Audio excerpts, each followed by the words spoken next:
Hello friends, welcome back to my channel, and today in this video we are going to study about constructing a genetic map with 3-point test crosses.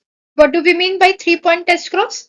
As we already learned in the last video about 2-point test cross, that means mapping the genes using two genes on a chromosome. Now 3-point test cross means when we map the position of the genes on the basis of three genes on a chromosome. So this is known as 3-point test cross, and this is more efficient mapping compared to 2-point test cross. Now the question is why? The reason we already studied that if we have two chromosomes and if we want to map the genes on the basis of 2-point test cross or on the basis of two genes, then if there is a crossing over between these two genes, in that case, we'll get sequence like this. Now, suppose one more gene is present, A, B, and C. Now, if we want to map these genes on the basis of crossing over between A and C with double crossover, that means one crossing over between here and one crossing over between here. So when there is crossing over like this, how we will get sequence? This A, small a, getting crossed with this B, capital B, blue line. Now this B, again there is a crossing over means from this capital B, it will again enter the red C. So if we want to map the genes on the basis of gene A and gene C, in that case, though there occur physical exchange of chromosome at position B, we still say that no crossing over has occurred because we are looking the genes with respect to only A and C. So without crossing over also it is A and C, and with crossing over also it is A and C, because in double crossover only the middle section get changed. But because we are not looking with respect to the middle section, we are only mapping with respect to these two positions, we will say that no crossing over has occurred, though the double crossover has occurred already. So to predict the double crossover or whether there is an exchange of middle gene, we need 3-point test cross. With 2-point, we cannot predict that whether no crossing over has occurred or double crossing over has occurred. Now the same thing has been represented here in this diagram, that this is a pair of homologous chromosome. When there is a crossing over between point A and B, single crossover, as you can see this here in A part, the single crossing over between A and B. So what will happen? This blue A with this red B and C, and the red A with this blue B and C. Similarly, single crossover between B and C. So what will happen? A, B, and this blue C. Similarly, small b, and this capital C. But when there is a double crossover, only the middle B is exchanged. So with respect to A and C, the chromosome will look like no crossing over has taken place, though the crossing over has already taken place with the exchange of this middle B genes. So this is the result of double crossover. So with 2-point, only A and C, it is difficult to say that whether the double crossing over has taken place or no crossing over at all has taken place. So we need 3 points for this double crossover and for better mapping of genes. Now, mapping with 3-point test cross involves 3 steps. First, we need to determine the gene order. Second, we need to determine the location of crossovers. And third, we need to calculate the recombination frequencies. Now, suppose this parent 1 is getting crossed with parent 2 with this particular genotype. Now, if no crossing over has taken place, in that case, this one gamete will combine with this one gamete, means ABC, ABC. This one gamete will combine with this one gamete, either the above one or the below one, it's the same, correct? So we will be having offspring with genotype ABC and A plus, B plus and C plus. Now, if crossing over has taken place, suppose between A and B, the crossing over has taken place. So how we will get this red A with this B plus, C plus. This will be one. Second will be A plus, from here B and C. So these two offsprings with single crossover between A and B genes. Now come to the single crossover between B and C genes here. So if here crossing over will take place. Then how we will get the genotype? Capital A, capital B. From here it will go down C plus. Similarly, A plus, B plus and C. Clear? So we will get these two offsprings with this particular genotype. Now, third situation, if crossing over has taken place between A and B also and B and C also, that is double crossovers, then how we will expect the result? We'll get the gamete as capital A. Then from here it will enter here B plus. From B plus it will again go up to C plus. So we'll get one genotype A, B plus C.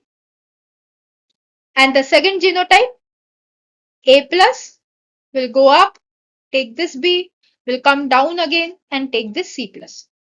Clear? For double crossover, only the middle gene will get changed. So this will be the result of the offspring. Now, in the question, suppose you have given these offsprings with their numbers. That means 51 progenies will have this particular genotype. 40 progenies will have this particular genotype.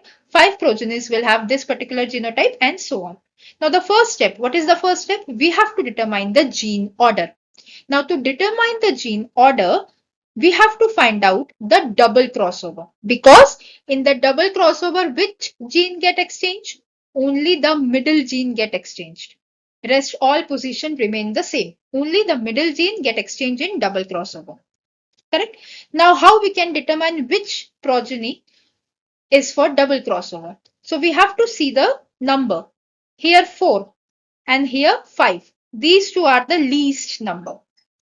So these two are for double crossover. Why? Because already we studied the number of non-recombinant is always more compared to the number of recombinants. So this more number, that is 278 and 283, these are the numbers for recombinant progenies. Now in recombinant also, single crossover will be more compared to double crossover. So single crossovers will be 51, 40, here 41 and 50. These will be the single crossovers. And the double crossover, the least number, that is 5 and 4 from here. Now we know that these two numbers are for the double crossover. Now in the double crossover, the middle gene only get exchanged. Now if you see the fifth one, here the below one, if you see A, B, C plus. So the change is C plus. It should be C, but instead of C, it is C plus. So that means the middle gene is C gene. The gene order is A, then C, then B. Or A plus, then C plus, then B plus. This is the order of the gene. Because in double crossover, only the middle gene get exchanged. With the number, we know this 5 is for double crossover. So in this, we can see that A and B are of same type. C plus is present instead of C. So that means C plus should be the middle gene. With 4 also we can tally. Here you can see A plus and B plus. With that, here it should be C plus, but here what is present? C is present. So that means C is the middle gene. So this is written here. Determining gene order. Non-recombinants will be the most number of progenies. Least number of progenies will be the double crossover. Here we can see that A and B are of same type, C plus is different. A plus B plus are of same type, C is different. That means the gene C should be the middle gene. So this we determine the gene order. Now what is our next step? We have to determine the position of the crossover.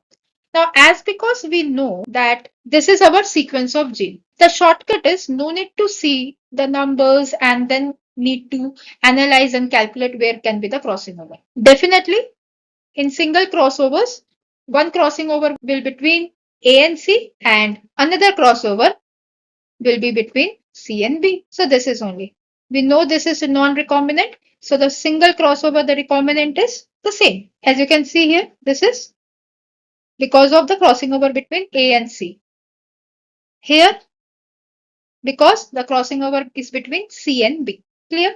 Because we have only this gene order, right? So definitely one crossing over has taken place between A and C. Another crossing over has taken place between C and B. So this is very clear. No need to look into the progenies, taking account its current order, and then to decide where this crossing over has taken place. It is obvious that when the gene order is A, C, and B, so definitely for single crossover, one crossing over should be between A and C, the second crossover should be between C and B. Now, what is the third step? We have to calculate the recombination frequency. Now, how to do that? First, we have to find total number of progenies. How we can get that? Add all the progenies, we'll get the total number of progenies. Second, we have to find the recombination frequency between A and C.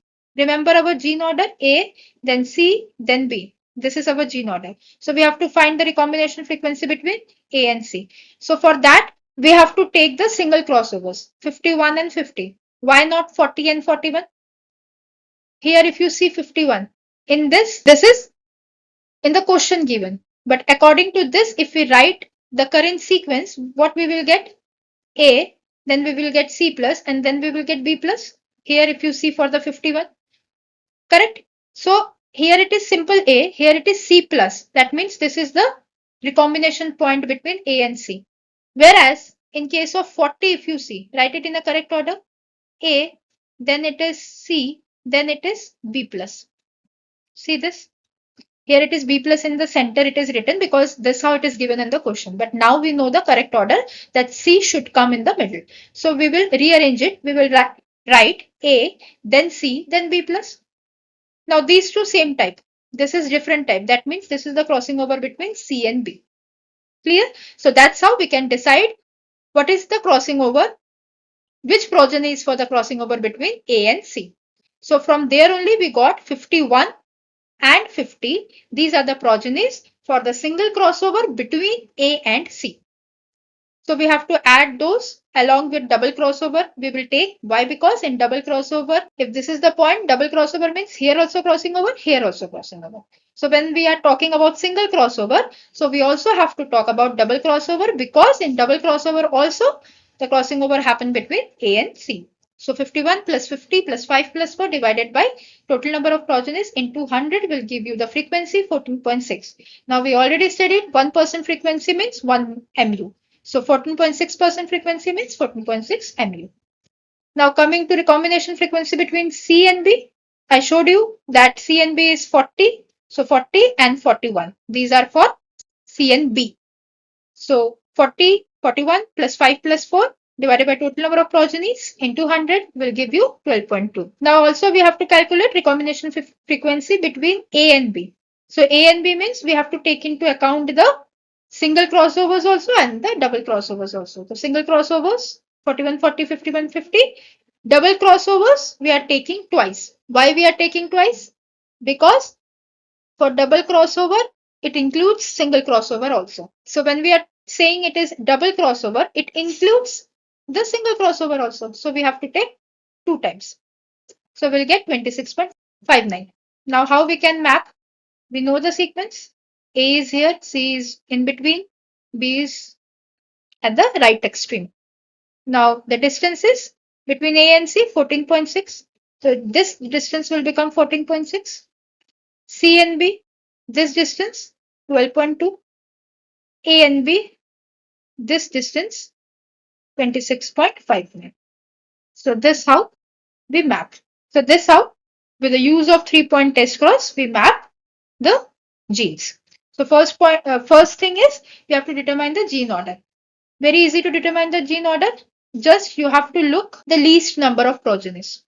And in that, what is the out one out? And in that, which gene is the odd one out?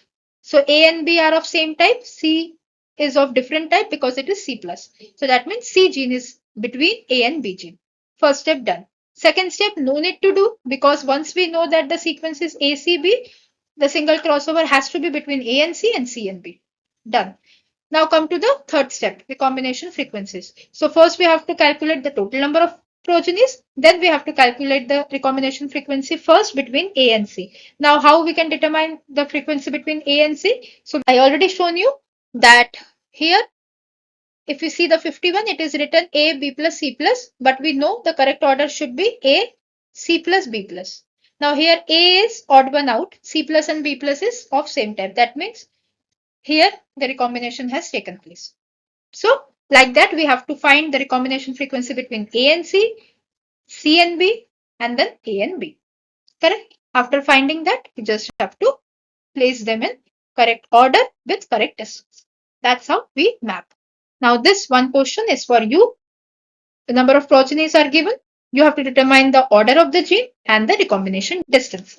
Do let me know in the comment section. If you found the video informative, please do like, share and subscribe the channel and hit the bell icon for the next video notification. Till then, stay safe, stay happy.